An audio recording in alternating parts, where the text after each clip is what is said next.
Hello বন্ধুরা, আমরা আবার লাইভ ক্লাসে ফিরে এলাম থার্মোডাইনামিক্স নিয়ে। তো আমরা আজকের ক্লাসে থার্মোডাইনামিক্স নিয়ে এমন কিছু ম্যাথ বা ম্যাথমেটিক্যাল প্রবলেম নিয়ে আলোচনা করব যেগুলো হচ্ছে বিভিন্ন সময় পরীক্ষায় আসে এবং পরীক্ষার জন্য যেগুলো বিভিন্ন সময় দেখা যাচ্ছে যে গুরুত্বপূর্ণ এগুলো নিয়ে। তো আহ, আমি হচ্ছে কমেন্টগুলো হয়তো ক্লাসের মধ্যে খুব বেশি পড়বো না বা কিছু কিছু পড়বো। আর তাও তোমরা কমেন্ট করে রাখো, যদি কোনো স্পেসিফিক প্রবলেম থাকে আমি ক্লাসটার পরে সেই কমেন্টগুলো পড়ে যদি মনে হয় যে যে প্রবলেমগুলো তোমরা কমেন্টে দিচ্ছ তার কোনো কোনোটার উত্তর দেওয়া দরকার, তখন আমি হচ্ছে ওখানে দিয়ে দিব বা হচ্ছে অন্য কোনোভাবে ওই প্রবলেমগুলো নিয়ে আর একটা ক্লাস নেওয়ার চেষ্টা করবো। তো তোমরা কমেন্ট করতে থাকো, ক্লাসের মধ্যে আসলে বেশি সময় নষ্ট করে কমেন্ট না পড়ে আমি কমেন্টগুলো পরে পড়বো, এটাই বলতে চাচ্ছিলাম, এবং পরে উত্তর দিব। আর এখানে আমরা যে জিনিসগুলো নিয়ে আলোচনা করব সেখানে হচ্ছে মেইনলি ম্যাথমেটিক্যাল প্রবলেম। তো আমরা শুরু করে দিই। আর তোমরা যারা ক্লাসটা দেখছো অলরেডি তারা বন্ধুদের সাথে শেয়ার করে দাও যাতে সবাই মিলে দেখতে পারে। আর আমরা যে ঘরে বসে এখন ক্লাস নিচ্ছি, তো আজকে ক্লাসটা supported bye good luck stationeries. তো এখন আমরা শুরু করে দেই। থার্মোডাইনামিক্সে প্রথমে হচ্ছে তাপমাত্রা নিয়ে কিছু আলোচনা আছে। তাপমাত্রা, তো তাপমাত্রা হচ্ছে, যদি এক কথায় বলা যায়, সেটা হচ্ছে বস্তুর তাপীয় অবস্থা, যেটা নির্ধারণ করে যে অন্য একটা বস্তুর সাথে যখন তাপীয় সংস্পর্শে আসে তখন একটা বস্তু কি তাপ দিবে নাকি তাপ নিবে, এটা। তো এখন তাপমাত্রা মাপার জন্য আমরা নর্মালি থার্মোমিটার ব্যবহার করি। তো থার্মোমিটার আসলে সরাসরি কিন্তু তাপমাত্রা মাপে না। থার্মোমিটারে যেটা হয়, থার্মোমিটারের ভিতরে একটা পদার্থ থাকে। বিভিন্ন থার্মোমিটারে বিভিন্ন রকম জিনিস থাকে, যেমন পারদ থার্মোমিটারে পারদ থাকে, অ্যালকোহল থার্মোমিটারে অ্যালকোহল থাকে, গ্যাস থার্মোমিটারে একটা গ্যাস থাকে। তো এই গ্যাস, পারদ কিংবা অ্যালকোহলের যে থার্মোমেট্রিক প্রপার্টি বা হচ্ছে তাপমিতিক ধর্ম, সেটাকে ব্যবহার করে তাপমাত্রাটা মাপা হয়। কিরকম করে? যেমন পারদ থার্মোমিটারের তাপমাত্রা বাড়লে পারদের আয়তন বাড়ে। এই আয়তনটা হচ্ছে পারদের একটা তাপমিতিক ধর্ম বা থার্মোমেট্রিক প্রপার্টি। তো আয়তন বাড়লে কলামের ভিতর দিয়ে পারদ উপরের দিকে উঠতে থাকে। তাহলে এই যে আয়তন বাড়লে কলামের ভিতর দিয়ে যে পারদ উপরের দিকে উঠতে থাকে, কত উপরে উঠলো সেইটার উপরে ভিত্তি করে বলা যায় যে তাপমাত্রা কত। তো এরকম করে আর কি ইনডিরেক্টলি মাপা হয়। তো প্রথম প্রশ্নটা হচ্ছে যে একটা ত্রুটিপূর্ণ থার্মোমিটারের, তো আমরা ধরলাম এটা হচ্ছে আমাদের ত্রুটিপূর্ণ থার্মোমিটার। তো এটা হচ্ছে ধরা যাক একটা সেলসিয়াস থার্মোমিটার, কিন্তু দাগ কাটায় ভুল হয়, এটা হচ্ছে ত্রুটিযুক্ত একটা থার্মোমিটার। তো এই ত্রুটিপূর্ণ থার্মোমিটারে যখন গলন্ত বরফ, স্বাভাবিক চাপে গলন্ত বরফ দেওয়া হয়, তখন নরমালি দেখানোর কথা 0 ডিগ্রি সেলসিয়াস, কারণ এক বায়ুমণ্ডলীয় চাপে বিশুদ্ধ বরফের গলনাঙ্ক 0 ডিগ্রি সেলসিয়াস, বা ওই বিশুদ্ধ বরফের গলনাঙ্কটাকেই আসলে 0 ডিগ্রি সেলসিয়াস ধরা হয়েছে। তো এই ত্রুটিপূর্ণ থার্মোমিটারে এইখানে দেখাই হচ্ছে 5 ডিগ্রি, 5 ডিগ্রি সেলসিয়াস দেখায়। তাহলে এটা হচ্ছে ভুল, তো এই জন্য এটা হচ্ছে ত্রুটিপূর্ণ। তো এখন এই থার্মোমিটারটা যেদিনকার তাপমাত্রা 30 ডিগ্রি, অর্থাৎ অ্যাকচুয়ালি ধরা যাক একদিন তাপমাত্রা হচ্ছে 30 ডিগ্রি, তার মানে আমরা কি কি তথ্য পাচ্ছি আগে একটু লিখে ফেলি। 0 ডিগ্রি সেলসিয়াসের জায়গায় সে আসলে দেখায় কত, 5 ডিগ্রি দেখায়। আর অ্যাকচুয়ালি যেদিনকার তাপমাত্রা 30 ডিগ্রি সেলসিয়াস, সেদিন এই থার্মোমিটারটা দেখায় 39 ডিগ্রি সেলসিয়াস, এরকম দেখায়। তাহলে এখান থেকে সহজেই আমরা বের করে ফেলতে পারবো বাষ্প বিন্দুতে সে কত দেখাবে, অর্থাৎ ফুটন্ত পানিতে কত দেখাবে। তার জন্য যে কমন ফর্মুলাটা আমরা ইউজ করব দুই স্থির বিন্দু সাপেক্ষে তাপমাত্রা মাপার জন্য যত ধরনের থার্মোমিটার, সেটা হচ্ছে এই প্রথমে উপরে আমরা যে তাপমাত্রা সেটা লিখব, যেমন সেলসিয়াস থার্মোমিটার হলে সি মাইনাস থিটা আইস। থিটা আইস হচ্ছে বরফ বিন্দুর তাপমাত্রা। নিচে হচ্ছে থিটা স্টিম মাইনাস থিটা আইস। যেমন যদি আমরা সেলসিয়াস থার্মোমিটারের বেলায় যদি এই জিনিসটা লিখি, তাহলে আমরা হচ্ছে সি লিখতে পারি। সেলসিয়াস থার্মোমিটারে থিটা আইস বা বরফ বিন্দুতে হচ্ছে 0, তারপর হচ্ছে বাষ্প বিন্দুতে থাকার কথা কত, 100, আর বরফ বিন্দুতে আগেই লিখলাম 0। এটা হচ্ছে অ্যাকচুয়ালটাতে এরকম থাকার কথা। তো আমাদের ত্রুটিপূর্ণ থার্মোমিটারটাতে বরফ বিন্দুতে দেখা হচ্ছে 5, তাহলে এখানে আমরা 5 লিখে রাখলাম। বাষ্প বিন্দুতে কত দেখায় সেটা আমরা জানি না, সেটাকে আমরা লিখে রাখি x। এই x এর মান আমরা বের করে ফেলতে পারবো। তো এখন একদিন যেদিন সত্যি সত্যি তাপমাত্রা 30, এই ত্রুটিপূর্ণ থার্মোমিটার দেখায় হচ্ছে 39। তাহলে যেদিন অ্যাকচুয়ালি তাপমাত্রা হচ্ছে 30, এই থার্মোমিটারটা দেখায় 39। তাহলে এই তথ্য থেকে আমাদের x বের করে ফেলা সম্ভব। তাহলে আমরা একটা ক্যালকুলেটর ব্যবহার করব, ক্যালকুলেটর ব্যবহার করে আমরা x এর মানটা বের করে ফেলি। তাহলে এই পাশে আমরা পাচ্ছি 30/100 অর্থাৎ 0.3। তাহলে 0.3 ইন্টু এক্স মাইনাস 5, এই এক্স মাইনাস 5 কে আমরা এদিকে নিয়ে গেলাম, ইকুয়ালস এদিকে 39 মাইনাস 5 তার মানে 34। তাহলে এটা যদি আমরা সলভ করি তাহলে এক্স এর ভ্যালু পাই 118.33। তাহলে এই এক্স এর ভ্যালু আমরা পেয়ে গেলাম 118.33। তার মানে এটা বরফ বিন্দুতে 118.33 ডিগ্রি সেলসিয়াস দেখাতো। তাহলে বাষ্প বিন্দুতে, বরফ বিন্দুতে দেখাচ্ছে 5 ডিগ্রি আর বাষ্প বিন্দুতে দেখাচ্ছে 118.33।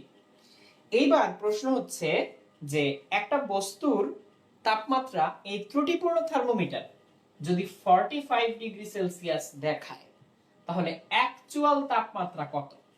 তার মানে এই পচা থার্মোমিটারটা, এই ত্রুটিপূর্ণ থার্মোমিটারটা তুমি একটা কিছুতে ধরলে দেখা গেল যে তাপমাত্রা দেখায় 45, কিন্তু তুমি তো জানো যে আসলে এটা 45 না, আসল তাপমাত্রাটা কত সেটা তোমাকে এখন বের করতে হবে। তো এটা বের করার জন্য আমরা এই ফর্মুলাটাকেই কাজে লাগাবো। তো আমরা আমাদের ত্রুটিপূর্ণ থার্মোমিটারের এখন সবকিছু জানি। সে দেখাচ্ছে 45, সে বরফে দেখায় 5, সে বাষ্পে দেখায় 118.33, আবার বরফে দেখায় 5। এবার সত্যিকার থার্মোমিটারে সি -0, 100 -0। তাহলে এখান থেকে আমরা সি এর মান বের করে ফেলবো, তাহলেই হয়ে যাচ্ছে। তো এই জিরো গুলো আমি কেটে দিলাম, লাগবে না যেহেতু আমাদের। 45 - 5 কত? 40, 40 * 100 ডিভাইডেড বাই 100। এই 118 থেকে 5 গেলে হচ্ছে 113 থাকে, তাহলে আমরা এটা দিয়ে ভাগ করে দিব। তাহলে সি ইকুয়ালস হচ্ছে 4000 ডিভাইডেড বাই 113.33। তাহলে 4000 ডিভাইডেড বাই 113.33, 4000 বাই, হ্যাঁ, তাহলে পেয়ে যাচ্ছি 35.29, 35.29 ডিগ্রি সেলসিয়াস।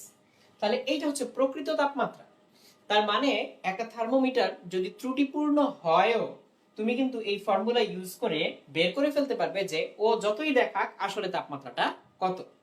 তো তোমরা নিশ্চয়ই এবার অন্য তাপমাত্রা দিলেও বের করে ফেলতে পারবে। যেমন আমাদের এই ত্রুটিপূর্ণ থার্মোমিটারটা যদি 45 না দেখায়, ধরো দেখাচ্ছে হচ্ছে 70, ধরলাম যে ত্রুটিপূর্ণ থার্মোমিটার 70 ডিগ্রি সেলসিয়াস দেখাচ্ছে, তুমি নিশ্চয়ই এখান থেকে বের করে ফেলতে পারবে যে ও যদি 70 দেখায় আসলে তাপমাত্রাটা কত।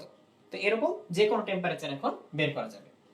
তো এভাবে তুমি ত্রুটিপূর্ণ থার্মোমিটার থেকে অ্যাকচুয়াল রিডিংটা বের করে ফেলতে পারবে। এটা ছিল হচ্ছে তাপমাত্রা সংক্রান্ত একটা প্রবলেম। তো এই তাপমাত্রা মাপার জন্য থার্মোমিটার আসলে যে নীতিটা ব্যবহার করে সেটা হচ্ছে থার্মোডাইনামিক্স এর শূন্যতম সূত্র বা জিরোথ ল অফ থার্মোডাইনামিক্স, যে সিস্টেম এ যদি সিস্টেম বি এর সাথে তাপীয় সাম্যাবস্থায় থাকে, আর যদি সিস্টেম বি এর সাথে সিস্টেম সি তাপীয় সাম্যাবস্থায় থাকে, তাহলে এ এর সাথে সি ও তাপীয় সাম্যাবস্থায় থাকবে। এর একটা সহজ উদাহরণ হচ্ছে আমাদের থার্মোমিটারটা। আমরা থার্মোমিটার দিয়ে যখন গায়ের তাপমাত্রা মাপি তখন প্রথমে গায়ের তাপমাত্রা সমান হয় কি থার্মোমিটারের কাচের তাপমাত্রা, সেটা আবার তাপ ট্রান্সফার করে কাকে? পারদকে। এক সময় গায়ের তাপমাত্রার সাথে কাচের তাপমাত্রা সমান হয়, আর সেই কাচের সাথে কাচের ভিতরে থাকা পারদের তাপমাত্রা সমান হয়। তাহলে আমরা বলতে পারি যে গায়ের তাপমাত্রা আর পারদের তাপমাত্রা সমান। এটাই হচ্ছে শূন্যতম সূত্র। তো এরপরে হচ্ছে একটা প্রবলেমে যাই, সেটা হচ্ছে সিপি সিভি সংক্রান্ত। সিপি আর সিভি কি আগে একটু ব্যাখ্যা করে নিই। সিপি এটা হচ্ছে মোলার গ্যাস কনস্ট্যান্ট এট কনস্ট্যান্ট প্রেসার, বা স্থির চাপে মোলার আপেক্ষিক তাপ। Molar specific sorry gas constant না, স্পেসিফিক মোলার স্পেসিফিক এট কনস্ট্যান্ট প্রেসার, স্থির চাপে মোলার আপেক্ষিক তাপ। এর মানে হচ্ছে আমরা যদি একটা গ্যাসের চাপ স্থির রাখি, চাপটা বাড়তেও দিব না কমতেও দিব না। গ্যাস যদি প্রসারিত হয়ে যেতে চায় তাকে প্রসারিত হতে দিব, যাতে হচ্ছে চাপ বাড়তে না পারে। গ্যাস যদি সংকুচিত হতে চায় তাকে আমরা সংকুচিত হতে দিব, যাতে চাপটা না কমে যায়। তো চাপটা স্থির রেখে 1 মোল গ্যাসের তাপমাত্রা 1 কেলভিন বাড়াতে বা কমাতে যতটুকু তাপ দিতে হয় বা নিতে হয় সেটা হচ্ছে সিপি। আর সিভি হচ্ছে আয়তন ফিক্সড রেখে, ভলিউম ভি, আয়তন ফিক্সড রেখে 1 মোল গ্যাসের তাপমাত্রা 1 কেলভিন বাড়াতে বা কমাতে যতটুকু তাপ দিতে হয় বা নিতে হয়। তো এখানে একটা কথা বলে রাখা প্রয়োজন যে সিভি যখন আমরা বের করব তখন তো গ্যাসটাকে আমরা একটা একটা কনস্ট্যান্ট ভলিউমের মধ্যে আটকে রাখি, ভলিউম বাড়তেও দেই না কমতেও দেই না, কাজেই এর তাপমাত্রা বাড়লে সরাসরি অভ্যন্তরীণ শক্তি বেড়ে যায়, আর তাপমাত্রা কমলে সরাসরি অভ্যন্তরীণ শক্তিটাই কমে যায়। আর সিপি এর বেলায় যেহেতু প্রেসারটাও কনস্ট্যান্ট রাখতে হয়, তাই গ্যাসের টেম্পারেচার বাড়ার সাথে সাথে যখন তার প্রসারণ হয় তখন পিস্টনটা বাইরে চলে আসে, আবার গ্যাসের টেম্পারেচার কমিয়ে ফেললে পিস্টনটা আবার ভিতরে চলে আসে। তার মানে এখানে কিন্তু আয়তন বাড়া কমার একটা ব্যাপার থেকে যায়। কাজে আয়তন বাড়া কমার বেলায় কিন্তু গ্যাসটা হয় কাজ করে, আর না হয় গ্যাসের উপরে কাজ হয়। এখানে গ্যাস যখন আয়তনে বৃদ্ধি পায় অর্থাৎ ভলিউম বাড়ে, তখন আমরা বলি যে গ্যাস পরিবেশের উপরে কাজ করে। আর যখন এই গ্যাসের আয়তনটা কমে যায়, ভি কমে যায়, তখন আমরা বলি যে পরিবেশ বা বাইরের থেকে আমরা এক্সটার্নালি গ্যাসের উপরে কাজ করলাম, এজেন্ট গ্যাসের উপরে কাজ করলো। তো এখানে হচ্ছে তাপমাত্রা বাড়ালে শুধুমাত্র গ্যাসের অভ্যন্তরীণ শক্তি যে বাড়ে তা না, তার সাথে সাথে গ্যাসটা প্রসারিত হয় অর্থাৎ বাহ্যিকৃত কাজ করে। এই জন্য সিপি এর ভ্যালুটা বেশি হয় আর সিভি এর ভ্যালুটা হয় তার চেয়ে কম। তো সিপি আর সিভির মধ্যে একটা সম্পর্ক বিদ্যমান। তো এই সিপি আর সিভির মধ্যে যে সম্পর্কগুলো সেটা হচ্ছে সিপি বাই সিভি ইকুয়ালস হচ্ছে গামা, আর সিপি মাইনাস সিভি এটা হচ্ছে আর আর এর মান আমরা সবাই জানি, এসআই ভ্যালু হচ্ছে 8.31। তো এখন এই সিপি সিভি এই দুটো সম্পর্ক থেকে আমরা চাইলে সিপি আর সিভি বের করে ফেলতে পারি। যেমন বাতাস, আমাকে যদি বলা হয় বাতাসের জন্য সিপি আর সিভি এদের ভ্যালু বের করতে, তখন আমি কি করব? তো আমরা জানি বাতাস হচ্ছে মূলত দ্বিপারমাণবিক গ্যাস দিয়ে তৈরি। তো আমরা আবার জানি দ্বিপারমাণবিক গ্যাসের জন্য গামা হচ্ছে 1.4। সো বাতাসের জন্য আমরা গামাটা 1.4 ধরে নিচ্ছি। তো বাতাসের জন্য গামাটা হচ্ছে 1.4 ধরে আমরা প্রবলেমটা সলভ করতে পারি। তো আমরা এখন এক কাজ করি, সিপি আর সিভি এর এই দুইটা সম্পর্ক যেহেতু আমরা জানি, এখান থেকে বাতাসের জন্য সিপি আর সিভি এর ভ্যালু বের করে ফেলি। তো এটা করার জন্য আমাদের কি করা লাগবে? আমরা সিপি বাই সিভি লিখলাম গামা বা 1.4। তাহলে আমরা এইখান থেকে সিপি ইকুয়ালস লিখতে পারবো 1.4 সিভি। এবার নিচের যে সম্পর্কটা সিপি মাইনাস সিভি ইকুয়ালস আর, এখানে চলে আসি। তাহলে সিপি মাইনাস সিভি ইকুয়ালস আর, সিপি এর জায়গায় আমরা লিখব 1.4 সিভি মাইনাস সিভি ইকুয়ালস 1, এটা ধরে নিলাম আমরা আর এর ভ্যালু। তাহলে এখান থেকে সিভি কমন নিলে 1.4 সিভি মাইনাস সিভি, তাহলে শুধুমাত্র 0.4 সিভি থাকে। তাহলে CV equals 8.31 divided by 0.4। So আমরা পেয়ে গেলাম সিভি মান। তাহলে সিভি এর মান হচ্ছে 8.31 ডিভাইডেড বাই 0.4। তাহলে চলে আসলো 20.775। তাহলে 20.775। তাহলে এটা হচ্ছে বাতাসের জন্য সিভি এর। এখন এককটা দেখি কি হয়। তো আমরা তো এককটা এভাবে ডিফাইন করেছিলাম যে সিপি বা সিভি সেটা হচ্ছে 1 মোল গ্যাসের তাপমাত্রা 1 কেলভিন বাড়াতে বা কমাতে হবে, তাই না? তাহলে হচ্ছে তাতে যতটুকু শক্তি লাগে, তাহলে জুল পার মোল পার কেলভিন, জুল পার মোল পার কেলভিন। তাহলে এটা হচ্ছে 20.775 জুল পার মোল পার কেলভিন। এটা হচ্ছে বাতাসের জন্য সিভি। তো এবার হচ্ছে আমরা সিভি যেহেতু পেয়ে গেলাম, এখন সিপি বের করতে পারবো, কোনো ব্যাপারই না, এই সম্পর্ক থেকে বের করে ফেলতে পারবো। তাহলে আমি এই নিচের অংশটা একটু মুছে দিচ্ছি, সিভি এর ভ্যালুটা এখানে রাখলাম। তাহলে এবার আমি সিপি বের করি। CP equals 1.4 CV. তাহলে 1.4 ইনটু 20.775। তাহলে এটাকে আমি 1.4 দিয়ে গুণ করি, পেয়ে যাচ্ছি 29.085। তাহলে সিপিটা হচ্ছে 29.085। এটাও জুল পার মোল পার কেলভিন। তাহলে বাতাসের জন্য সিপি আর সিভি কিন্তু আমরা বের করে ফেললাম। তো সিপি সিভি জানা থাকলে বা গামা জানা থাকলে অনেক কিছু করা যায়। তো বাতাসের জন্য আমরা হচ্ছে এই ভ্যালুগুলো বের করে ফেললাম। তো এখন তোমাকে যদি হচ্ছে বাতাস ছাড়া অন্য কিছুর জন্য বের করতে দিল, তখন তুমি কি করতে? ধরা যাক তোমাকে হচ্ছে হিলিয়ামের জন্য বের করতে দিল। হিলিয়ামের জন্য যদি বের করতে দেয়, তফাৎটা কোথায় আসবে? এই গামাতে। তাহলে হিলিয়ামের জন্য গামা কত? 1.67। তো 1.67 তুমি এখানে বসাও, বসানোর পরে বাকি ক্যালকুলেশন আবার আগের মতো করো, তুমি এখানে হচ্ছে হিলিয়ামের জন্য সিপি আর সিভি পেয়ে যাবে। বা তুমি যদি সিপিসিবি জানো সেখান থেকে আবার উল্টো করে তুমি গামা বের করতে পারবে। তো এই সম্পর্কগুলো জানা থাকলে এই প্রবলেমগুলো সলভ করা যায়। তো আমরা এখন যে প্রবলেমটা সলভ করলাম সেটা হচ্ছে বাতাসের জন্য আমরা সিপি আর সিভি বের করলাম। তো আরো কিছু প্রবলেমে আমরা যাই এই সিপিসিবি এবং গামা সংক্রান্ত। যেমন আমরা জানি যে পিভি ইকুয়ালস কনস্ট্যান্ট, সেটা হচ্ছে সমষ্ণ প্রক্রিয়া, কিন্তু রুদ্ধতাপীয় প্রক্রিয়া কিন্তু পিভি ইকুয়ালস কনস্ট্যান্ট না, PV to the power gamma equals constant. যদি আমরা পিভি ইকুয়ালস এনআরটি বসাই তখন হচ্ছে TV to the power gamma -1 equals constant চলে আসে। তো আমি যদি হচ্ছে এরকম একটা প্রশ্ন করি যে আমরা বাতাসকে হঠাৎ প্রসারিত করে আয়তন দ্বিগুণ করলাম,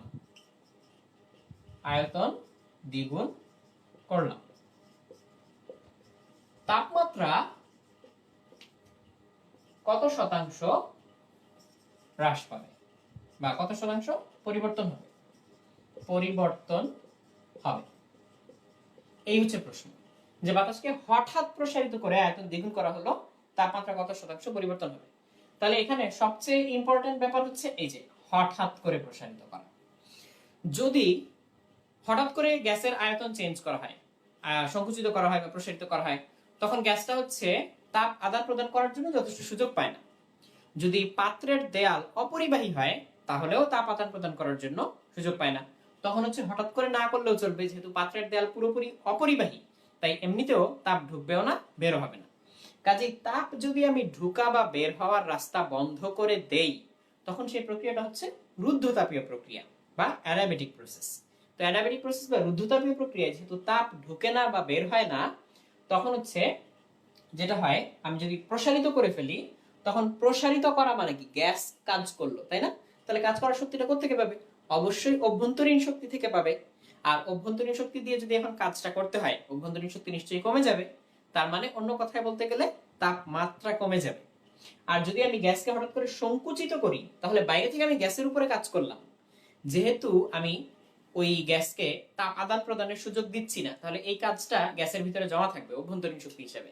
তার অভ্যন্তরীণ শক্তি বেড়ে যাবে, বেড়ে যাওয়া মানে তাপমাত্রা বেড়ে যাওয়া। তার মানে হচ্ছে যদি আমরা রুদ্ধতাপীয় প্রক্রিয়ায় সংকুচিত করি তখন হচ্ছে গ্যাস বৃদ্ধি পায়, আর প্রসারিত করলে গ্যাসের তাপমাত্রা হ্রাস পায়। তাহলে এখন আমরা এই প্রশ্নটা সলভ করি। আমরা যে প্রশ্নটা এখন লিখলাম এটা সলভ করি। এটা সলভ করার জন্য আমাদের প্রথমে লিখতে হবে T V to the power gamma -1 হচ্ছে ধ্রুবক। তাহলে টি1 v1 to the power gamma -1 equals টি2 v2 to the power gamma -1। তাহলে এখন আমরা টি2 বাই টি1 এর অনুপাতটা বের করে ফেলি। তাহলে টি2 বাই টি1 equals v1 by v2 whole to the power gamma -1। তাহলে এখন আমি তো বললাম যে আয়তন দ্বিগুণ করে ফেললাম, তার মানে v1 এর তুলনায় v2 হচ্ছে ডাবল। তাহলে এখানে আমরা হাফ লিখে দিতে পারি। তাহলে এটা হচ্ছে হাফ। গামা হচ্ছে বাতাসের জন্য 1.4, তাহলে 1 বাদ দিলে 0.4 টি2 বাই টি1। তাহলে এবার আমরা হচ্ছে ক্যালকুলেটরে হাফ টু দি পাওয়ার 0.4 এটা করি, করলে আসে 0.758 0.758 এটা আসে। তার মানে টি2 হচ্ছে টি1 এর তুলনায় এত। তাহলে এবার কত শতাংশ চেঞ্জ হয় সেটা আমরা দেখি। যেহেতু এই মানটা 1 এর চেয়ে ছোট, তার মানে টি2 হচ্ছে টি1 এর চেয়ে ছোট আসবে। তার মানে পরবর্তীতে তাপমাত্রাটা কম আসবে, প্রসারিত করে ফেললে তাপমাত্রাটা কমে যাবে। তাহলে কত পার্সেন্ট কমে যায় সেটা যদি আমরা বের করতে চাই তাহলে 1 থেকে এটা বিয়োগ করতে হবে। তাহলে 1 মাইনাস 0.758 যেটা আসে সেটাকে আমরা হচ্ছে 100 দিয়ে গুণ করব, তাহলে চলে আসে 24.2। তাহলে 24.2% তাপমাত্রা হ্রাস পায়, তাপমাত্রা হ্রাস। আর এই যে টি1 টি2 যে আমি লিখলাম, এই টি1 টি2 কিন্তু অবশ্যই কেলভিন তাপমাত্রা বা পরম তাপমাত্রা, ডিগ্রি সেলসিয়াস দিয়ে করলে কিন্তু হবে না।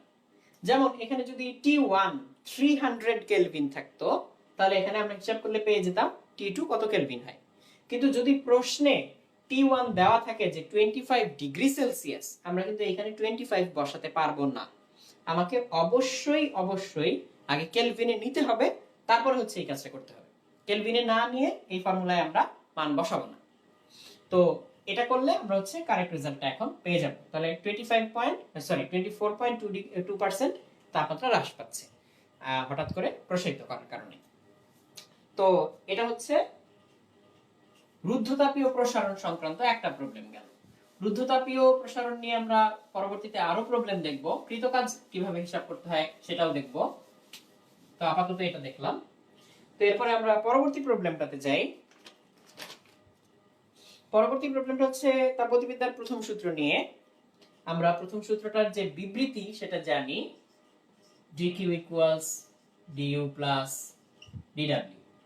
তাহলে এই সংক্রান্ত একটা প্রবলেম আমরা সলভ করব। তাহলে প্রবলেমটা কি আমি আগে এটা বোর্ডে লিখি, তোমরা যারা যারা পারো তারা সলভ করার চেষ্টা করো, দেন আমি সলভ করে দিব। প্রবলেমটা হচ্ছে 5 মোল গ্যাস, 5 মোল গ্যাসের তাপমাত্রা 2 কেলভিন বাড়ানো হলো।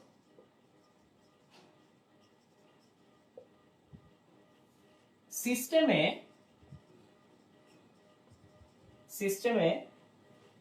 207.8 জুল তাপ সরবরাহ করা হলো ও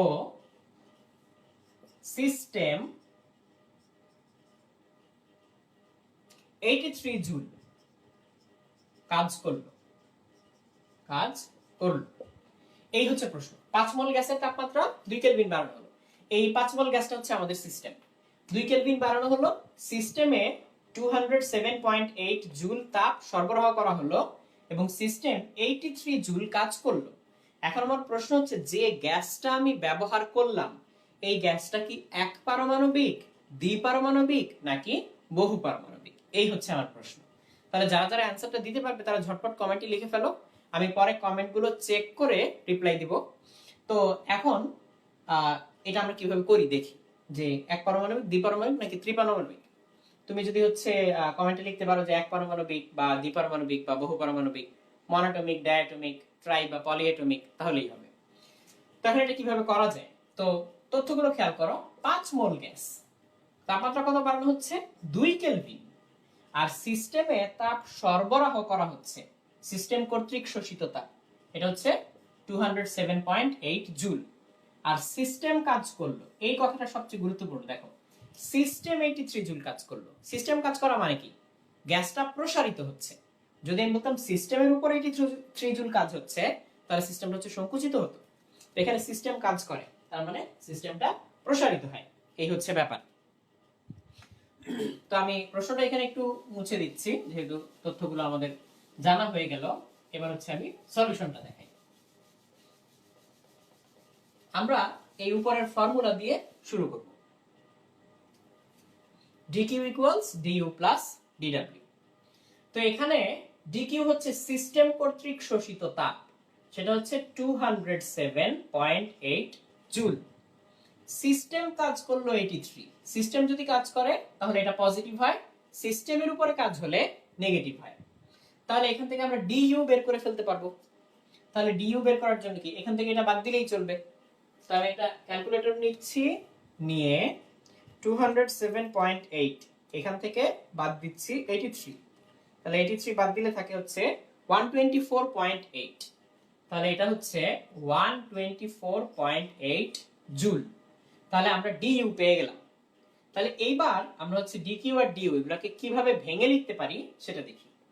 dq কে আমরা লিখতে পারি n cpdt।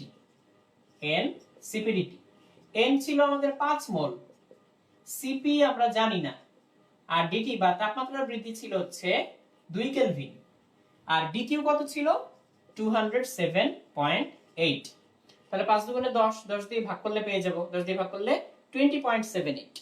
তাহলে আমরা cp পেয়ে যাচ্ছি 20.78।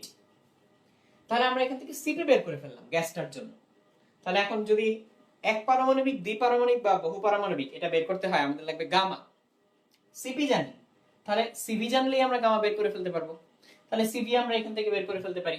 সেটা আমরা সিপি এর যে সম্পর্ক 8.31 সেখান থেকেও বের করতে পারি, আবার এখান থেকেও বের করতে পারি, ডিইউ থেকে। ডিইউ হচ্ছে এন সিপিডিটি, তাহলে ডিইউ ইকুয়ালস এন সিপিডিটি, এখান থেকেও বের করতে পারি, আবার এখান থেকে 8.31 বাদ দিয়েও বের করতে পারি। তাহলে আমরা এই কাজটা করি।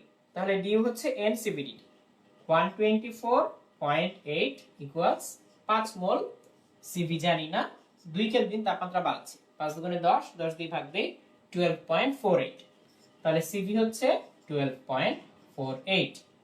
তাহলে সিপি জানি, গামা বের করে ফেলা যাবে সিপি বাই সিভি। তাহলে গামা কত আমি দেখি, CP by CV 20.78 divided by 12.48 আসে 1.665, তাহলে 20.78 ডিভাইডেড বাই 12.48 ইকুয়ালস 1.665। তো এটা দেখে তোমাদের কি মনে হয়, এটা কি এক পারমাণবিক, দ্বিপারমাণবিক নাকি বহু পারমাণবিক? তো দেখেই বোঝা যাচ্ছে 1.66 যেহেতু এসছে, এক পারমাণবিক গ্যাস। এক পারমাণবিক গ্যাস কি কি হতে পারে, যেমন হিলিয়াম হতে পারে। সো এটা যদি হিলিয়াম হয় তাহলে এটার সাথে মিলে যেতে পারে। সো এরকম হচ্ছে ব্যাপার। তাহলে এক পারমাণবিক গ্যাস এটা আমরা কোত্থেকে নিশ্চিত হলাম, গামার ভ্যালু থেকে। তাহলে গামার ভ্যালু থেকে বোঝা গেল যেটা এক পারমাণবিক গ্যাস। তো আমরা আবার একটু রিক্যাপ করি।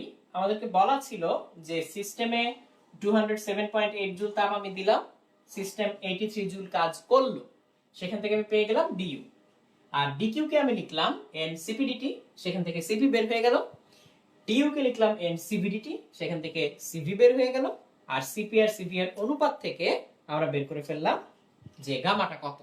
তাহলে এই গামা দেখে আমরা সিদ্ধান্ত নিলাম যেটা কি এক পারমাণবিক, দ্বিপারমাণবিক নাকি বহু পারমাণবিক। তো আশা করি প্রবলেমটা বুঝতে পেরেছো।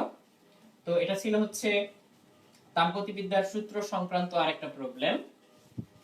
এবার আমরা আমাদের পরবর্তী প্রবলেমে চলে যাই। আমাদের পরের প্রবলেমটা হচ্ছে কৃতকাজ সংক্রান্ত। তো এখানে বলা যে আমরা যদি 5 মোল গ্যাস নেই, এখানে 5 মোল গ্যাস 5, এই গ্যাসটার আমরা হচ্ছে রুদ্ধতাপীয়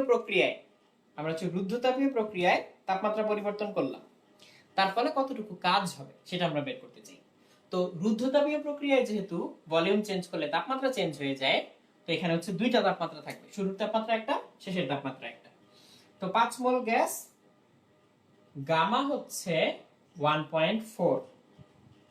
তো বলা হচ্ছে যে আমরা প্রথমে যে টেম্পারেচারটা পাচ্ছিলাম সেটা 300 কেলভিন।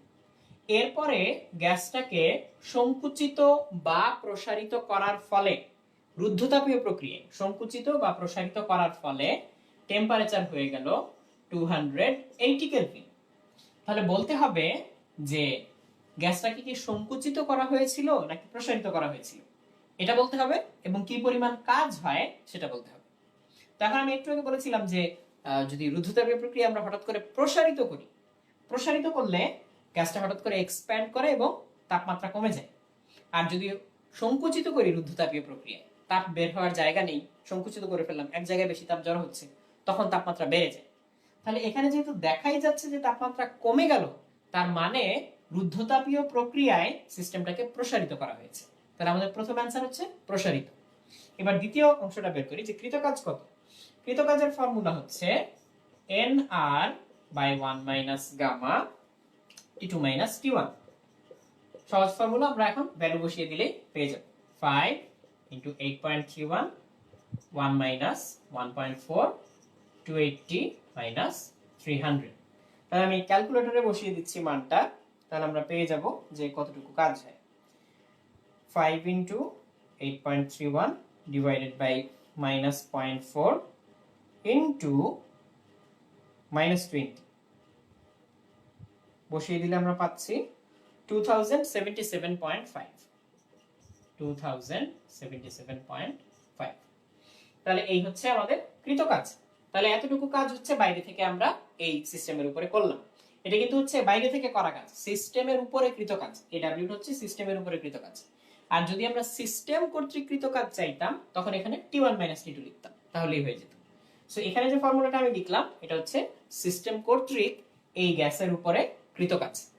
তাহলে সিস্টেম যেহেতু গ্যাসের উপরে কাজ করলো, গ্যাস সংকুচিত হয়ে গেল, এবং সিস্টেমের উপরে আমরা যে কাজ করলাম এজেন্টের কাজটা কিন্তু পজিটিভ আসলো। তাহলে এটা মাথায় রেখে এই ধরনের প্রবলেমগুলো সলভ করতে হবে।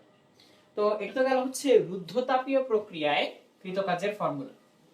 সমুষ্ণ প্রক্রিয়ায় যখন কৃতকাজের মান বের করতে দিবে তখন উষ্ণতা যেহেতু আগে এবং পরে সমান, তাই ওই ফর্মুলায় টি এর মাত্র একটাই ভ্যালু থাকে, ভলিউম বা আয়তনের ভ্যালু থাকে আলাদা আলাদা।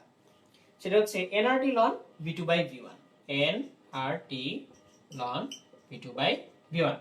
এটা হচ্ছে সমুষ্ণ প্রক্রিয়ায় সংকোচন বা প্রসারণের ফলে কৃতকাজের ফর্মুলা। যেমন আমি যদি বলি যে 300 কেলভিন তাপমাত্রায় 5 মোল গ্যাস, এই 5 মোল গ্যাসকে আমরা হচ্ছে আয়তনে দ্বিগুণ করলাম, তখন হচ্ছে আমাদের কি পরিমাণ কাজ হবে। তাহলে আমরা হচ্ছে 5 মোল বসাবো 5, আর এর মান বসাবো 8.31, টেম্পারেচার কেলভিন টেম্পারেচার বসাবো 300 কেলভিন ln V2/V1। যেহেতু তাপমাত্রা আয়তন দ্বিগুণ করব, তাই V2 যদি 2 হয় V1 হচ্ছে 1, তাহলে হচ্ছে ln 2। তাহলে আমরা যদি এই প্রবলেমটা ক্যালকুলেটরে বসাই 5 * 8.31 * 300 কেলভিন ln 2, তাহলে রেজাল্টটা পাবো হচ্ছে 8640.08 এত জুল। তাহলে এত জুল হচ্ছে কাজ হয়। তাহলে এখানে হচ্ছে আয়তনে আমরা প্রসারিত করলাম, তো যেহেতু প্রসারিত করার ফলে কাজটা পজিটিভ আসলো, তার মানে এই যে ফর্মুলাটা এটা হচ্ছে গ্যাস কর্তৃক বা সিস্টেম কর্তৃকৃত কাজের ফর্মুলা। তো কোনটা সিস্টেম কর্তৃকৃত কাজ কোনটা এজেন্ট কর্তৃকৃত কাজ এটা নিয়ে অনেকের কনফিউশন থাকে। সোজা কথাই হচ্ছে যখন সিস্টেম প্রসারিত হয় তখন সিস্টেম কাজ করে, আর যদি সিস্টেম সংকুচিত হয় তখন সিস্টেমের উপরে কাজ হয়। যখন সিস্টেমের উপরে কাজ হয় তখন সিস্টেম কর্তৃকৃত কাজটা নেগেটিভ, এজেন্ট কর্তৃকৃত কাজটা পজিটিভ। আর যখন হচ্ছে সিস্টেম প্রসারিত হয় তখন সিস্টেম কর্তৃকৃত কাজ পজিটিভ, তাহলে এজেন্টেরটা নেগেটিভ হবে। এই হচ্ছে ব্যাপার। তো এই সহজ কয়েকটা জিনিস মাথায় রাখলে সমুষ্ণ এবং রুদ্ধতাপীয় প্রক্রিয়ায় কৃত কাজ সহজে বের করে ফেলা যায়। তো এই দুটো সূত্র দিয়ে আমরা এই কাজটা করতে পারি। তো এরপরে আমরা পরবর্তী প্রবলেমে যাচ্ছি। এটা হচ্ছে কার্নো ইঞ্জিন সংক্রান্ত। কার্নো ইঞ্জিন থেকে প্রচুর প্রবলেম বিভিন্ন সময় পরীক্ষায় আসে এবং নানান ভাবে আসে। কার্নো ইঞ্জিন হচ্ছে একটা আদর্শ ইঞ্জিন। তো এই কার্নো ইঞ্জিনে হচ্ছে যেভাবে কাজ করে সেটা আমি আগে একটু ব্যাখ্যা করি। এই হচ্ছে ধরা যাক কার্নো ইঞ্জিন। কার্নো ইঞ্জিন হচ্ছে উচ্চ তাপমাত্রার একটা উৎস থেকে তাপ গ্রহণ করে। এটা হচ্ছে উচ্চ তাপমাত্রার উৎস, সেখান থেকে Q1 পরিমাণ তাপ সে গ্রহণ করবে, হিট অ্যাবজর্বড। আর সিঙ্কে সে হচ্ছে Q2 পরিমাণ তাপ ছেড়ে দেয়, সিঙ্কের তাপমাত্রা হচ্ছে T2। এই যে উচ্চ তাপমাত্রার উৎস থেকে তাপ নিয়ে নিম্ন তাপমাত্রার গ্রাহকে ছেড়ে দিল, এর মাঝখানে সে কিছু তাপকে মেকানিক্যাল এনার্জি বা কাজে পরিণত করে, সেটা হচ্ছে W। তাহলে এনার্জির ফ্লো থেকে আমরা দেখতে পাচ্ছি Q1 ঢুকলো, Q2 আর W বের হয়ে যাচ্ছে। তাহলে যদি এটা একটা আদর্শ ইঞ্জিন হয়, অর্থাৎ অন্য কোনো ভাবে আমরা কোনো লস ধরে নিচ্ছি না, তাহলে এই দুটো যোগ করলে এটা পাওয়া যাবে, অর্থাৎ Q1 = Q2 + W। এই হচ্ছে ব্যাপার। তো এখানে কোনটা ইনপুট আর কোনটা আউটপুট, যেটা নিয়ে এই ইঞ্জিনটা চলে সেটা হচ্ছে তার ইনপুট। তাহলে এখান থেকে নিচ্ছে কোনটা, Q1 নিচ্ছে, এটা না নিলে চলতে পারতো না, তাহলে এটা হচ্ছে ইনপুট। আর আমাদের কাজে লাগে কোনটা, এই Q2 আর W এর মধ্যে আমাদের কাজে লাগে W। Q2 কিন্তু কাজে লাগে না, পরিবেশে চলে যায়, হারিয়ে যায়। এই Wটা আমাদের কাজে লাগে। তাহলে আমাদের যেটা কাজে লাগে সেটা হচ্ছে আউটপুট। তাহলে এই Wটা হচ্ছে আউটপুট। তাহলে Wটাকে কি লেখা যায়, Wটাকে লেখা যায় Q1 - Q2, Q1 - Q2। তাহলে এটা হচ্ছে আউটপুট, এটা হচ্ছে ইনপুট। তাহলে আউটপুট বাই ইনপুট হচ্ছে এফিসিয়েন্সি। তাহলে এফিসিয়েন্সি হচ্ছে এই আউটপুট বাই ইনপুট। তাহলে কাটাকাটি করলে 1 - Q2/Q1। তো যেহেতু কার্নো ইঞ্জিনে অ্যাক্টিভ সাবস্টেন্সটা হচ্ছে কনস্ট্যান্ট থাকে, একটা নির্দিষ্ট পরিমাণ থাকে অ্যাক্টিভ সাবস্টেন্স, তাই এর জন্য Q2/Q1 যে অনুপাতটা আসবে T2/T1 অনুপাতটা সেম আসবে। কাজে আমরা এফিসিয়েন্সিকে 1 মাইনাস Q2/Q1 যেমন লিখতে পারি, তেমনি 1 মাইনাস T2/T1 লিখতে পারি। তাহলে এই 1 মাইনাস Q2/Q1 বা 1 মাইনাস T2/T1 এর সাহায্যে আমরা এফিসিয়েন্সি বের করে ফেলতে পারবো। যেমন এখনই যদি একটা এক্সাম্পল দেই, যেমন এটা মুছে ফেলি, এটাও মুছে ফেললাম। যদি আমি বলি যে একটা আদর্শ কার্নো ইঞ্জিনের যে গ্রাহকের তাপমাত্রা 300 কেলভিন, এখানেও কিন্তু T2/T1 যেহেতু অনুপাত দেওয়া, এখানেও কিন্তু সেলসিয়াস ব্যবহার করা যাবে না, অবশ্যই কেলভিন ব্যবহার করতে হবে সব সময়। তাহলে T2 হচ্ছে 300 কেলভিন। আমি বলে দিলাম যে ইঞ্জিনটার এফিসিয়েন্সি হচ্ছে 30%, এটা বলে দিলাম।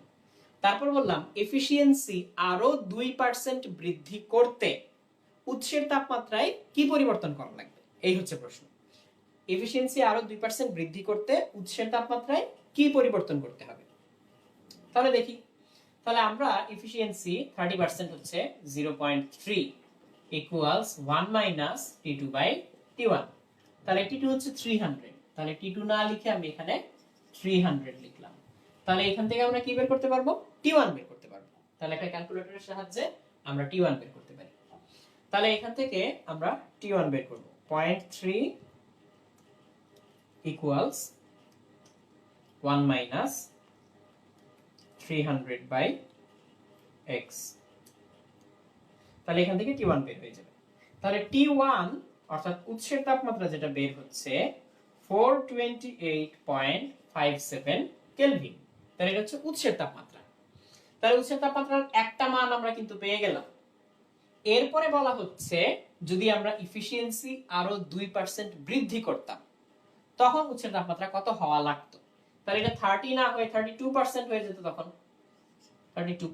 তাহলে এখানে 0.3 না হয়ে 0.32 লিখতাম আমরা। তাহলে যদি তাই করি তখন ক্যালকুলেট করলে আবার T1 এর নতুন আরেকটা মান আমরা পাবো, সেটা আসলো 441.17 কেলভিন। তার মানে উৎসের তাপমাত্রা কিন্তু এখন আরো বেশি দরকার, আরো বাড়ানো দরকার।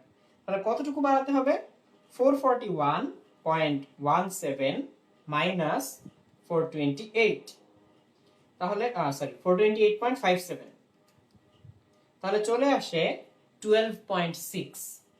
তার মানে T1 prime minus T1 equals 12.6 kelvin. তাহলে 12.6 কেলভিন বৃদ্ধি করতে হবে। এটা কিন্তু তাপমাত্রার পরিবর্তন। সো তাপমাত্রার পরিবর্তন 12.6 কেলভিন যা বোঝায় 12.6 ডিগ্রি সেলসিয়াস কিন্তু তাই বোঝায়। পরিবর্তনের বেলায় কেলভিন স্কেলে পরিবর্তন যা, সেলসিয়াস স্কেলে পরিবর্তন তাই। তাহলে এটা মাথায় রাখতে হবে যে যদি এখানে প্রশ্নে জানতে চায় যে সেলসিয়াস স্কেলে কত পরিবর্তন করতে হবে তাপমাত্রা, সেটাও একই অ্যান্সার। তো এটা হচ্ছে তাপমাত্রার পরিবর্তন কত করতে হবে সেটা আমরা বুঝলাম এখান থেকে। তো কার্নো ইঞ্জিনের ঠিক বিপরীত জিনিসটা হচ্ছে রেফ্রিজারেটর। কার্নো ইঞ্জিন কি করে, কার্নো ইঞ্জিন হচ্ছে উচ্চ তাপমাত্রার একটা উৎস। এই যে উচ্চ তাপমাত্রার উৎস থেকে তাপ নিয়ে নিম্ন তাপমাত্রার গ্রাহকে ছেড়ে দেয়, সোর্স সিঙ্ক। তার মাঝখান দিয়ে কিছু মেকানিক্যাল কাজ সে আমাদেরকে দেয় আউটপুট হিসেবে। রেফ্রিজারেটর পুরোপুরি উল্টো কাজটা করে।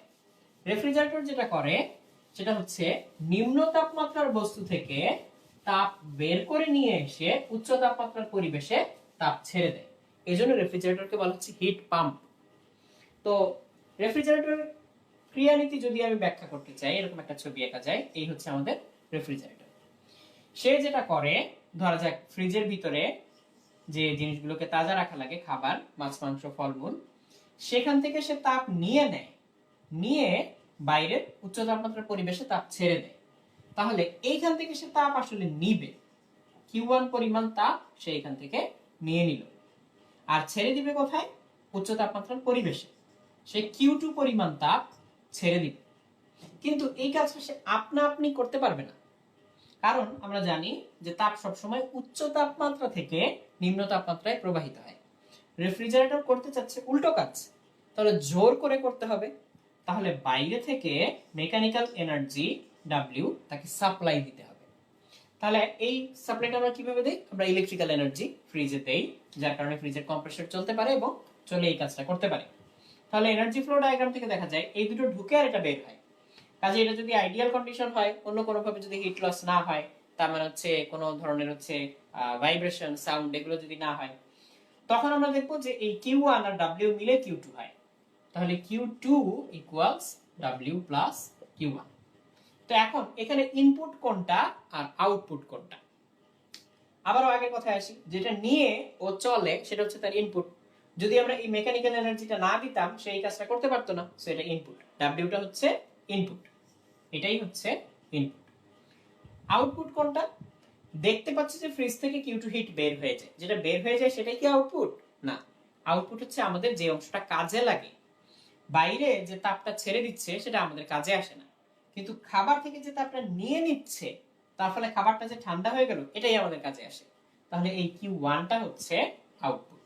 তাহলে এই Q1টাকে আমরা বলবো আউটপুট। তাহলে এই Q1 কে আসলে কি লেখা যায়? Q2 minus W। তাহলে Q1 কে লেখা যায় Q2 মাইনাস W। তাহলে এটা হচ্ছে আমাদের আউটপুট আর ইনপুট হচ্ছে W। রেফ্রিজারেটরের বেলায় আউটপুট বাই ইনপুট এটাকে বলে কোএফিসিয়েন্ট অফ পারফরম্যান্স বা সিওপি। তাহলে এখানে সিওপি কে আমরা কি লিখতে পারি? Output by input. ইনপুট হচ্ছে W আর আউটপুট হচ্ছে Q1 অর্থাৎ Q2 মাইনাস W। এই হচ্ছে সিওপি। তো এখন নরমালি টিপিক্যালি রেফ্রিজারেটর গুলোর সিওপি কত হয়? 4, 4.5 এরকম হতে পারে ম্যাক্সিমাম।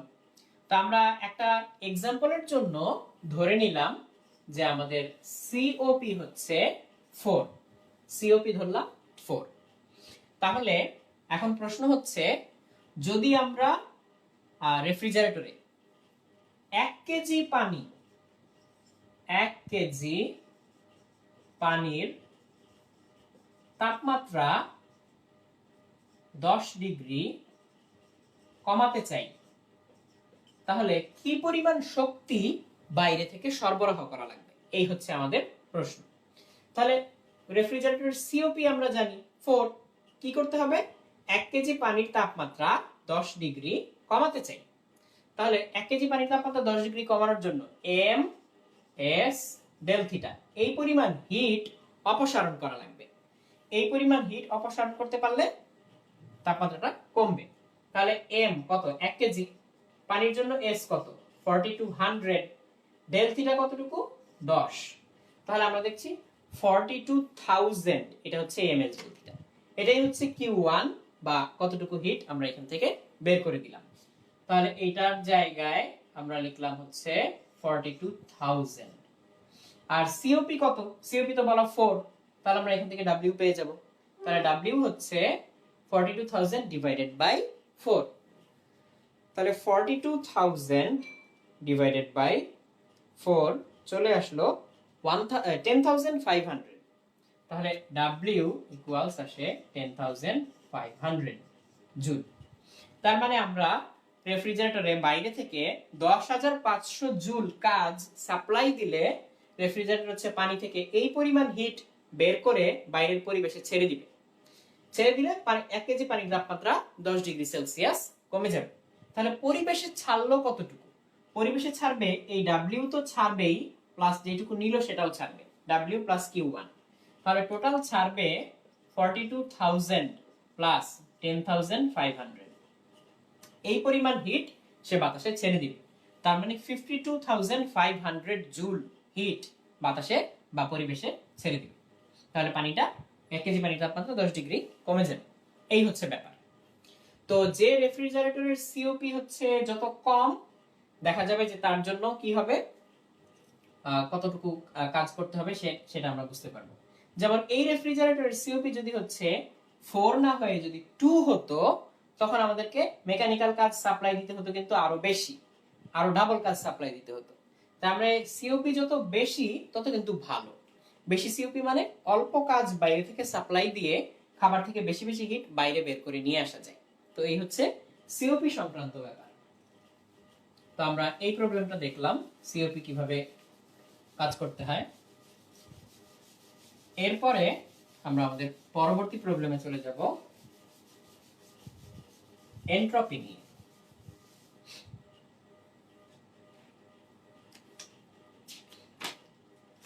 আচ্ছা, তো এন্ট্রপির বেলায় আসি। যদি টেম্পারেচার চেঞ্জ না হয় তখন এন্ট্রপির হিসাব একরকম, আর টেম্পারেচার চেঞ্জ হয়ে গেলে আরেক রকম। টেম্পারেচার চেঞ্জ হয় না কখন? গলন আর স্ফুটনের সময়, তখন হচ্ছে টেম্পারেচার চেঞ্জ হয় না। তখন একটা ফিক্সড টেম্পারেচার বজায় থাকে, আর অবজেক্টে শুধুমাত্র কি হয়, স্টেট চেঞ্জ হয়, বস্তু শুধু কিসের চেঞ্জ হয়, দশার পরিবর্তন হয়। যেমন আমি যদি বলি যে বরফ গলাতে হবে স্বাভাবিক চাপে, স্বাভাবিক চাপে যখন বরফ গলা শুরু করবে, বরফ এরকম গলে পানি হওয়া শুরু করবে, তখন 0 ডিগ্রি সেলসিয়াস টেম্পারেচার থাকে। এই বরফটা আশেপাশ থেকে হিট নিতে থাকে, পরিবেশ থেকে নিয়ে নিয়ে গলে গলে পানি হতে থাকে এরকম। তো পুরোটা গলে যাওয়ার আগ পর্যন্ত টেম্পারেচার কিন্তু 0 ডিগ্রি সেলসিয়াসই থেকে যায়। তো কেলভিনে নিলে 273 কেলভিন আমরা লিখতে পারি। তো এখানে যে এন্ট্রপির চেঞ্জটা হচ্ছে সেটাকে আমরা ডিকিউ বাই টি দিয়ে লিখতে পারি। ডিকিউ বাই টি, এটা হচ্ছে এন্ট্রপির চেঞ্জ। আর যখন পানিটা গলে যাবে, মানে বরফটা গলে যাবে, পানি হয়ে যাবে, সেই পানিটা লিকুইড অবস্থায় যখন আমরা ওকে হিট দিব, তখন হচ্ছে ওর টেম্পারেচার বাড়বে। যখন আমরা বাইরে থেকে হিট দিব তখন ওর টেম্পারেচার বাড়তে থাকবে।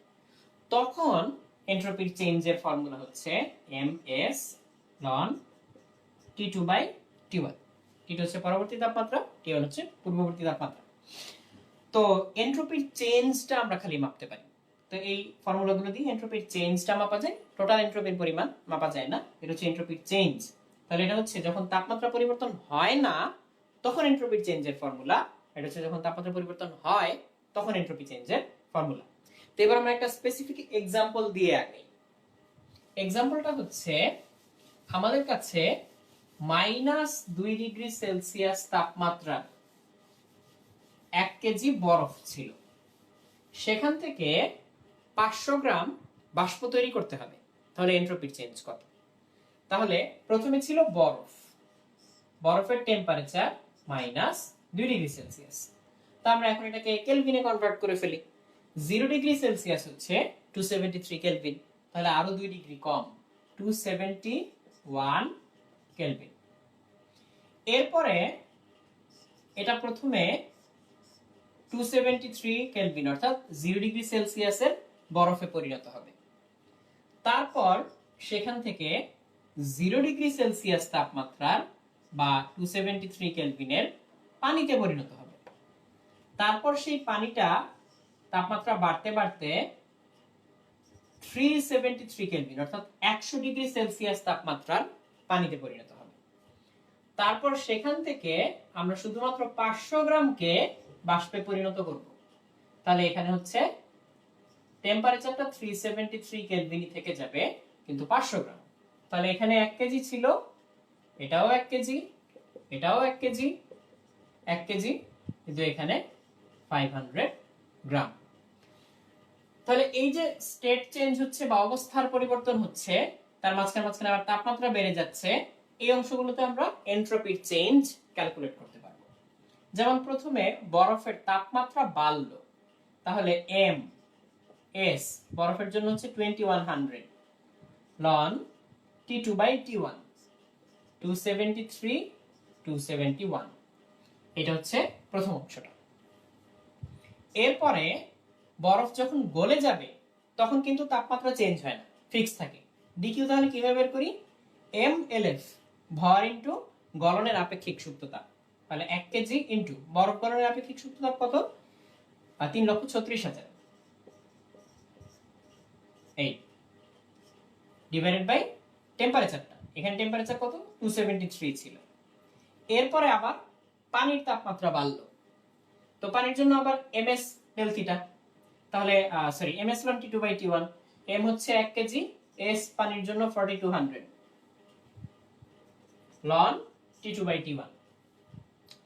ছিল 273 হয়ে গেল 373, তাহলে 373 বাই 273।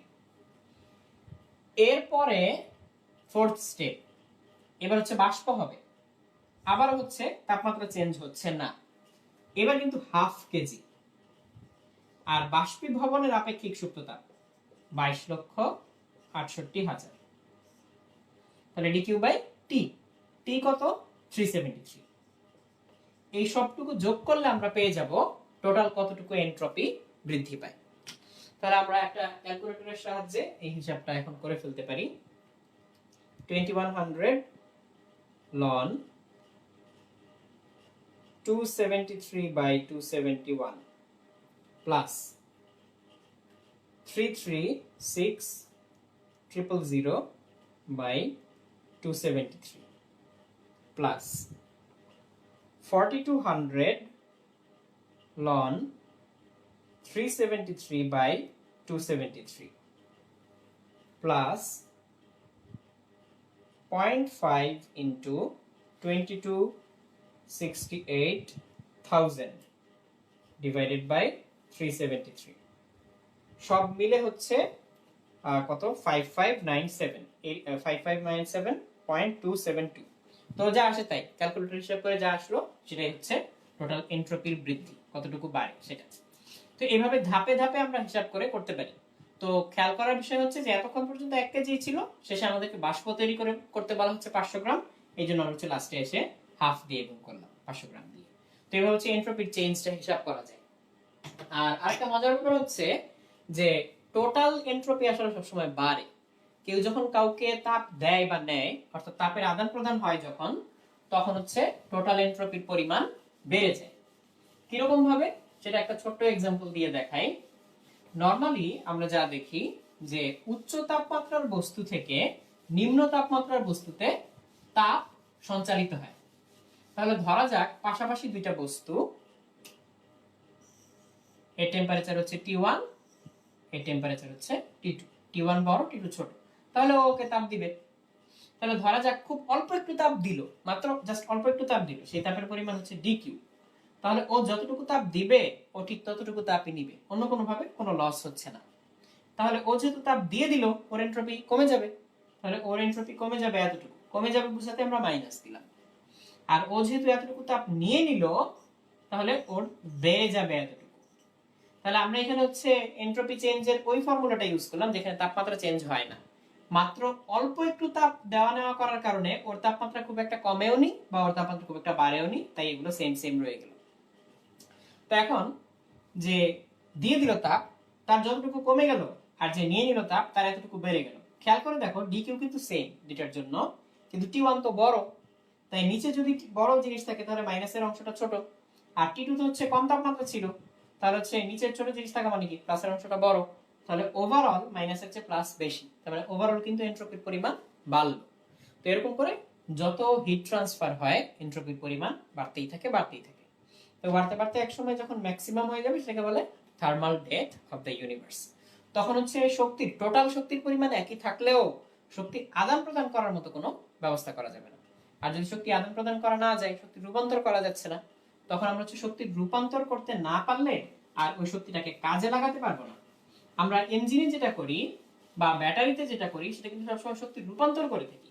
ইঞ্জিনে হচ্ছে ফসিল ফুয়েল পোড়ানোর ফলে যে তাপ উৎপন্ন হয় সেটা ব্যবহার করে আমরা হচ্ছে মেকানিক্যাল এনার্জি তৈরি করি, সেই মেকানিক্যাল এনার্জি দিয়ে আমরা গাড়ি চালাই। তারপর ব্যাটারিতে কি করি, ইলেকট্রিসিটি থেকে কেমিক্যাল এনার্জিতে কনভার্ট করি, আবার কেমিক্যাল এনার্জি থেকে ইলেকট্রিক্যাল এনার্জিতে কনভার্ট করে মোবাইল বা ল্যাপটপ এগুলো চালাই। বাট দুই ক্ষেত্রেই কিন্তু লস হয়, প্রচুর পরিমাণে লস হয়। তুমি খেয়াল করে দেখো, তুমি যখন মোবাইল চার্জ দাও তখন কিন্তু ব্যাটারিটা গরম হয়ে যায়, ওই গরমটা যে হয়ে যায় তাপ চারদিকে যে চলে যাচ্ছে কিন্তু তোমার কোনো কাজে লাগে না। আবার মোবাইলে তুমি যখন অনেক কিছু করো, অনেক কাজ করো, হেভি লোড দাও, তখন কিন্তু মোবাইলটাও গরম হয়ে যায়। তার মানে ব্যাটারি চার্জ করার সময় একবার গরম হচ্ছে, আবার খরচ করার সময় কিন্তু আবার গরম হচ্ছে, সো প্রচুর পরিমাণে লস হচ্ছে। তো এনার্জি তুমি কনভার্ট করতে করতে ব্যবহার করো, তো যখন আর কনভার্ট করা যাবে না তখন সব থাকলেও আর ব্যবহার করা যাবে না। এটাই হচ্ছে তাপীয় মৃত্যু বা thermal death of the universe. তো আমরা তাপগতিবিদ্যার বেশ কিছু প্রবলেম নিয়ে আলোচনা করলাম। তো পরবর্তীতে আরো এই ধরনের কিছু সমস্যা নিয়ে আলোচনা করব এই চ্যাপ্টারের এবং অন্য চ্যাপ্টারের।